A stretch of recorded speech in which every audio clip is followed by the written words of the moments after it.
Hello, dear students. Myself, Professor Tangankar, dealing with Financial Accounting 2 for second semester students of GCC. In the previous class, we have studied the different features of financial accounting. We also studied with the different terms which are used in financial accounting. Okay, that is, we studied what do you mean by consigner, then we studied who is consignee, then what is consignment agreement. Okay, then we studied what is pro forma invoice, recurring, non-recurring expenses, commission, account sale, and so on. In today's class, we'll be dealing with the advantages and disadvantages of consignment. Okay, now the first thing that we are going to study is the advantages of consignment. Now, there are different advantages of consignment. The first one is increase in business exposure. Now, there's a business exposure for the owner, that is the consigner, because he is asking, nor he is also selling the goods, plus he is expecting the agent, the that is the consignee, also to sell the goods. Okay, so he is exploring the market. He is having good amount of business being done, because he will get good amount of new market, good customers as well, new market for selling the goods and services. Okay, so increase in business exposure due to consignment, sales increases. Okay, because of consignment the sales increases, whereby thereby increase in business exposure. Okay, it is a cost effective method to expand business, to expand the business. That is, he is the owner is getting the, he is exploring the market, he's getting more number of sale, he's going to get more number of sales if he goes in for consignment, because he's going to explore new market for selling the goods and services. And how he is going to explore the market? By appointing consignee, by agreeing, by entering into a contract with the consignee, and then trying to sell the goods in the new market, or in the uh, for new customers. Okay, so he is exploring the business, the explore, he is going to have business exposure. Okay, next, it is also going to be cost effective method of expansion. He is not he's going to have cost effective, that is, he is not going to bear the cost of inventory, he is not going to bear the cost of having a warehouse, having a outlet, or so on.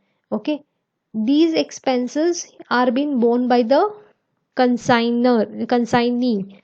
Okay, so here, with the minimum amount of cost, he is trying to maximize his profit by increasing the sales, by having consignee, and then trying to increase the sales. So with the minimum cost, he is trying to have good amount of profit being done.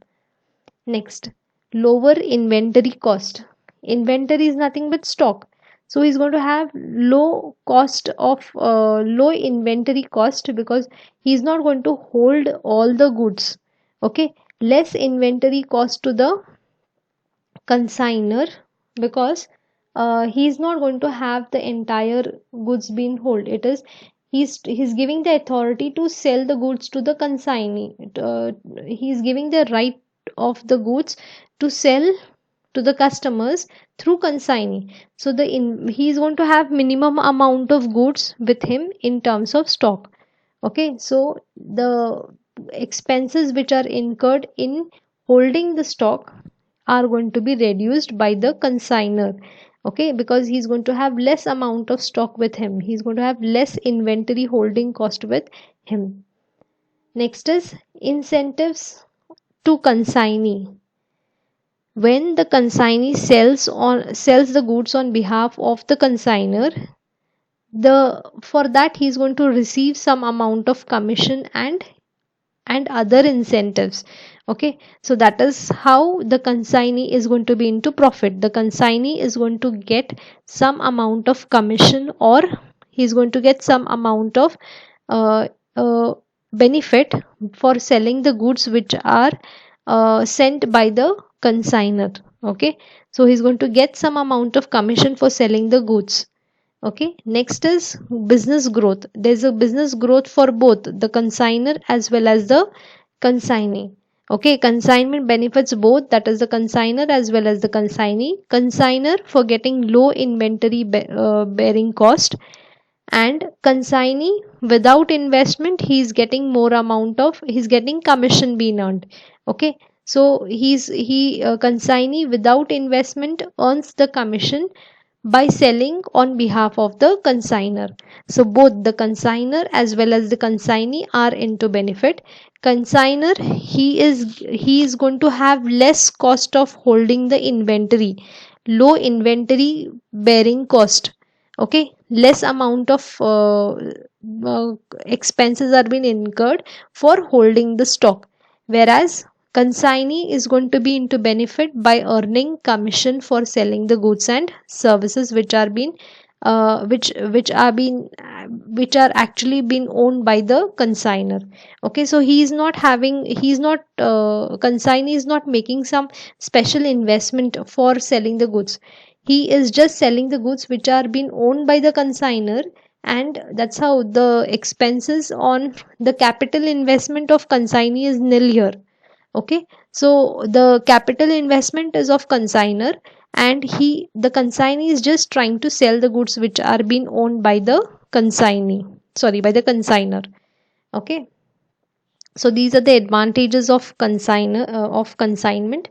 Let's look into the disadvantages of consignment. First one is lower profit margin.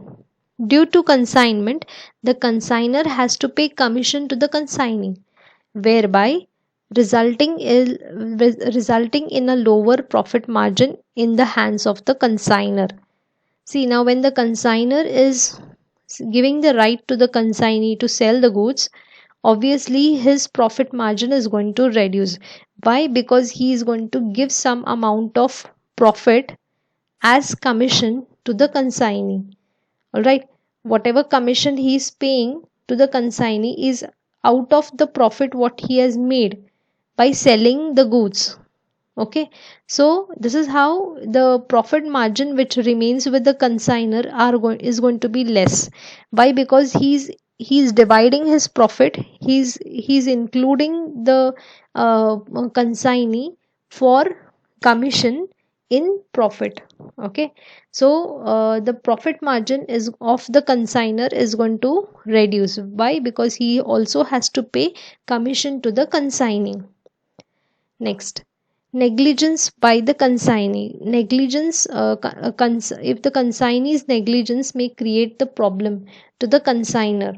Suppose if the consignee is not taking interest in selling the goods, okay, or if he is not handling the goods well, then the expenses are going to be borne by the consigner. So if he is negligent, if the consignee is negligent, then it will create a problem to the consignee. If he is not prompt enough, if he is negligent, then the problem rises up with the consigner. Risk of goods damaged.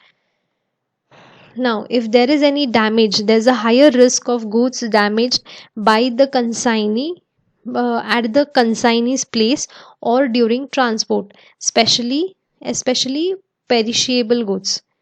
Okay, perishable goods are the one which do not last for a long period of time. Okay, so here there's a higher risk of damage, or when the goods are being transported from the place of consigner to the consignee, so there are expenses, or there is a risk of damage of goods, or there can be theft being done. Okay, anything that it can meet through an accident.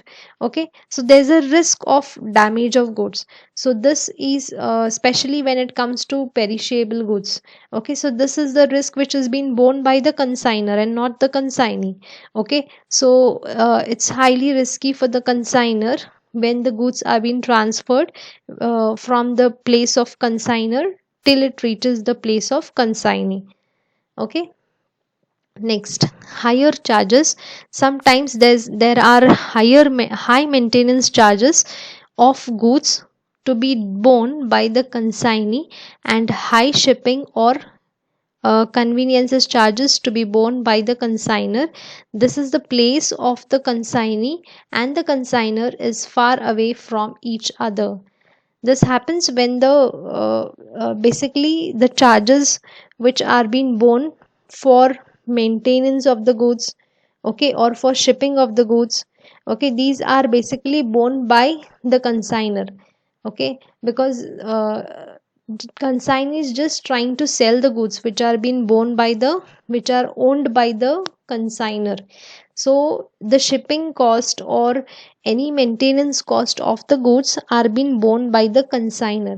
So it is going to be a little expensive, high expensive for the consigner, because these are the additional expenses that he is going to make on the product.